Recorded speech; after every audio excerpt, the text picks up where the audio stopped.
अपने आप में जेएनयू से जुड़ गई। कोई स्क्रिप्ट बनता था साइनाथ के लेखक पे या किसी के थ्रू ही बनता था और हम सब आते थे। तो वो भी बात है। मैं दाखिला तो मेरा नहीं हुआ, मेरे बहुत से लोग पढ़े भी हैं, जाते थे उसी बात से निकलता हूँ। तो मैं बस इतना कहूँगा, मेरा सब्जेक्ट एक तो थोड़ा सा करेक्शन कर दूँ कि मैं जूलॉजिस्ट हूँ बेसिकली, और मेरी लाइफ साइंस में पीएचडी करने भी आने वाला था मगर नहीं आया। मैं म्यूजियोलॉजिस्ट हूँ और D faculty of life science में है नेचुरल हिस्ट्री म्यूजियम में था मुझे मंडी हाउस में। और मेरी जो एक किताब है वो हिंदी में आने वाली है, अजीब दिन से अजब सर जमाने थे, जो मैंने उस वक्त के 77 से 70 की मौत तक का जो आंदोलन था सारा, उस पर मैंने अपनी याददाश्त में लिखी।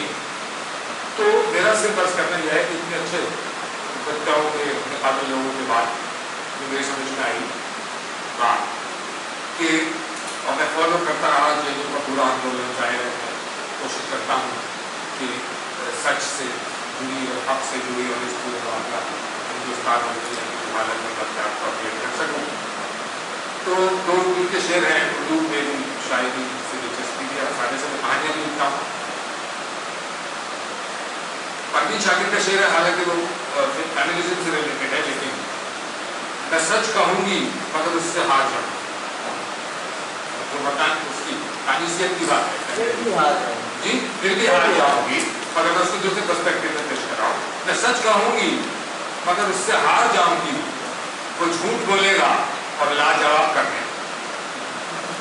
तो एक शेर ये और एक दूसरा पुराना शेर मेरे जहन में पता है, जब आप लोगों की ज्ञान की बातें सब सुन रहा था कि बात करनी मुझे मुश्किल कभी ऐसी तो नहीं, किसका शेर मुझे जैसी अब है तेरी अहमद फराज, बात करनी मुझे मुश्किल कभी ऐसी तो नहीं, जैसी अब है तेरी महफिल कभी ऐसी।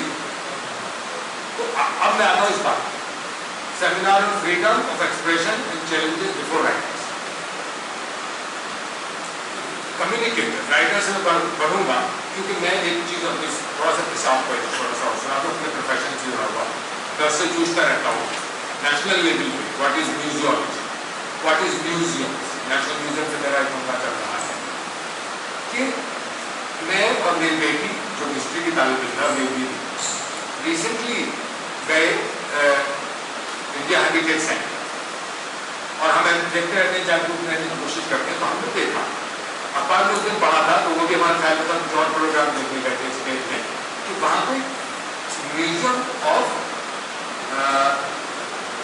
क्या इंडिपेंडेंस बन रहा, इंडिपेंडेंस नहीं, म्यूजियम ऑफ पार्टीशन, उसकी एक एग्जीबिशन लगी हुई थी वहाँ के आर्ट में।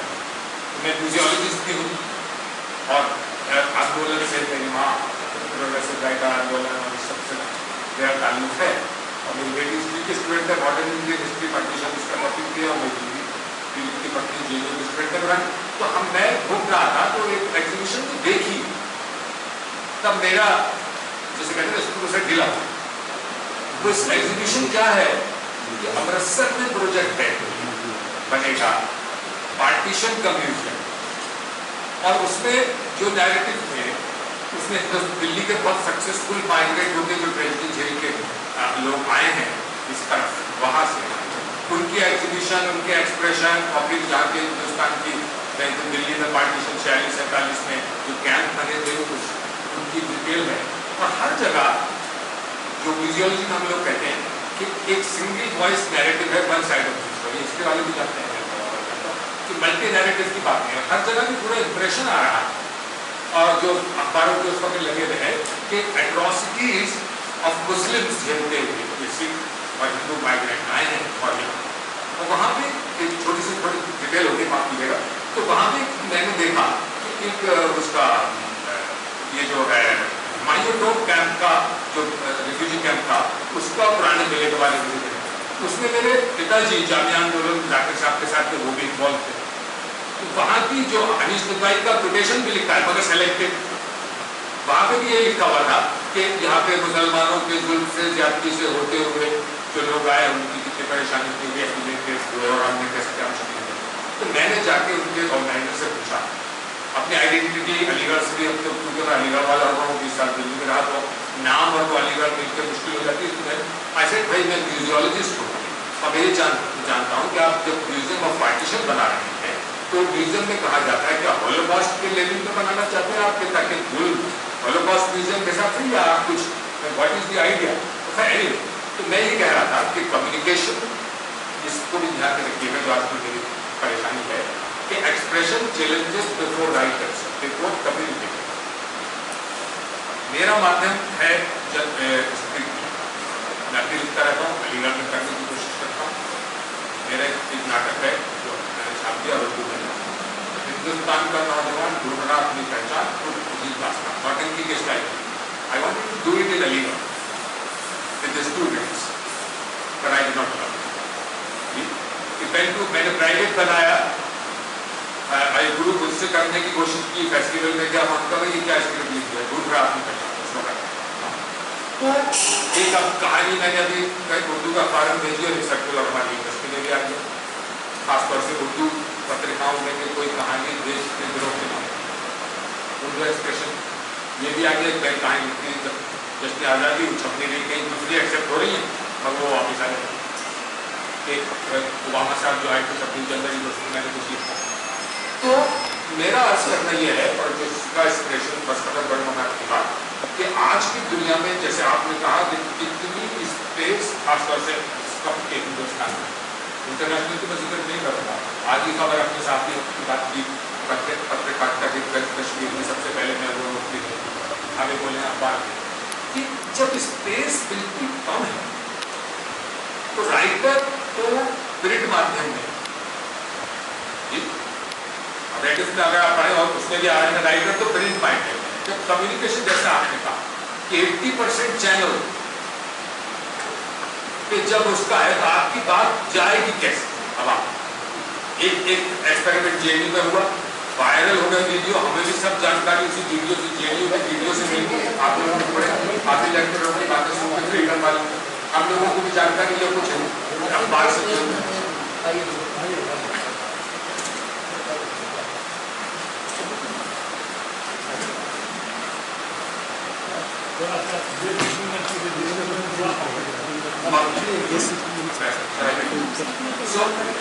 अब मुश्किल यह है कि राइटर का रोल कल तक तो ये था कि वो लिख के बेखौफ सच लिखता रहे और छपता रहे। अब वो छपने की पाबंदी है, लिखने की सच बात कहने की वो किस मीडियम में कहे, तो सोशल मीडिया भी चला। और अभी आजकल एक डॉक्यूमेंट्री आ रही है, हालांकि उसका कमर्शियल यूज है, उस टेलीविजन चैनल का तो कोई कंट्रोल नहीं, आस्था चैनल पे कोई पाबंदी नहीं है, और दूसरा बल्कि आस्था पे आपने कहा आस्था नहीं बल्कि अंधविश्वास चैनल पे तो कोई पाबंदी नहीं है, शुरू हुआ। तो बात यह है कि वो बात कही कैसे जाए। तो ये तो मेरा मानना ये है कि मैं तो अभी टीचिंग में हूँ, मैं अपने में कोशिश नहीं करूँगा रिटायर हो जाऊँ, कि छोटी छोटी जननाट्य मंच जैसी नाटक मंडलियाँ बनाई जाए। जैसे आपके पास बैंड का जिक्र क्या ऐसी बैंड बनी है, छोटी म्यूजियोलॉजिस्ट हो तो छोटी चल प्रदर्शनियाँ बनाई जाए, चल प्रदर्शनियाँ बनाई जाए, और ये एक्सटेंशन ऑफ द PWA हो कि जिससे हम, क्योंकि कहानी के आप निकालेंगे, अंगारे छाप देंगे, फलाना कर देंगे, सब होगा। मैं सोचता हूँ कि using the new there should be training and there are knowledgeable people, students who are doing mass media and social media and WhatsApp. So there are documentary films बहुत इस तरह, मुजफ्फरनगर में फिल्म आई, उसका बैन हुआ, बहुत सारे कैसे रहे। तो मेरा मानना यही है कि मैं और मैं अपनी तरफ से जो कोशिश करूँगा कि छोटे छोटे मुद्दों पे छोटे छोटे नाटक लिखते जाएं, और बिल्कुल जो सच की बात है, हर सेक्टर सच की बात है, जो मुल्क में पूरे समाजी हालात हैं, जो सोशल, जो इंटॉलरेंस, बात लफ्ज तो आपने कहा बड़ी बड़ी अच्छी बात कही आपने कि बात लफ्ज ही अब आपको न सिर्फ ये हमसे सच कहने की बात छीन रहे हैं, बल्कि वो लफ्जों को भी रीअप्रोप्रिएट करके हटा रहे हैं। टॉलरेंस, इंटॉलरेंस और सच क्या है, अमित शाह ने बताया इन्होंने साथ बात ये नहीं कि वो बात ही क्यों हो, ये जब हालात हो तो सच बात बताओ। मैं भी हालांकि आप सच बोलूँ, याद रखें कि डर आदमी डर भी जाता है। एक कहानी जो मैं लिखती है मैं चाहता हूँ छपे, लेकिन उसका शर्त वो है कि छपेगी तो जरूर बैन होगी। तो अब उसमें मेरा कह लीजिए कि उसका फिर ये भी होता है कि how far you are ready to face the consequences, because the way the country is going, the way things are going, it is a risky thing. But if there is a group of people, तो कहता है कि speed paper में दम था। मैं बताऊंगा आपको, कभी पढ़िए, मेरा पहला सीन जो है मैंने जनरल कमेंट के जो लिखा है, कैनॉट प्लेस पे हम लोग जाकर दफ्तर में नौकरी करता था, हाथ पे आता था लंच में इंडिया गेट पे और 77-78 में, और स्पीड प्ले करते थे। पुलिस आती थी, पुलिस हमको भगा दिया जाता कि तुम दफ्तर वाले हो ना, और लेकिन आवाम हमको प्रोटेक्ट करता था। तो ऐसे कई दफा हम गिरफ्तारी 77-78 में निकल करता लिखा आसाम जब बिल्कुल आसाम की दो वाला आंदोलन आसाम का चल रहा था, वहां पे जब हमने नाटक किया तो हमको आहोम वाले बात मार जा रहे, लेकिन हमको मौके कॉपरेट और बहुत सारे साथियों ने हमको, और अफसोस की बात है, आपकी बात करूँगा कि हम जो प्रो ट्रेवलर हैं, हम जो सच की लड़ाई में हैं, PWA, महिलाओं की संस्थाएं, दलितों की संस्थाएं, ये सारी वो इतने अलग अलग मंच हैं कि सबको ज्वाइन कर, कभी पार्टी लाइन में मेरी बात है, कभी पार्टी लाइन की वजह से, कभी अपने अपने स्पेसिफिक मुद्दों की वजह से, we'll have to join and do something. I think the street leader is the best people to take the issues to the doorstep of मोहल्ला, to the doorstep. अभी एक प्रोपेगेंडा बेटर है पार्टी का, मैं बताऊंगा नहीं, वो अभी क्या करता है, मेट्रो से जब लोग उतरते सीढ़ी, मैंने नोएडा में देखा, तो वहां पे वो नाटक करते हैं, तो मेट्रो से जो लोग उतर रहे हैं वो नाटक करें। अब तब तक इसकी पाबंदी होगी, पकड़े जाएंगे, मुझे मालूम नहीं, कैनॉट प्लेस पे तो स्पेसेस खत्म, मेरी गेट बनाए, कैनॉट प्लेस बनाए, जंतर मंतर जो नॉट द रियल सेंस, बल्कि फिजिकल सेंस में, नॉट इंटेंजिबल, दोनों सेंस में ये स्पेस कब होती चली जाएगी। But venue is the island, is the right place.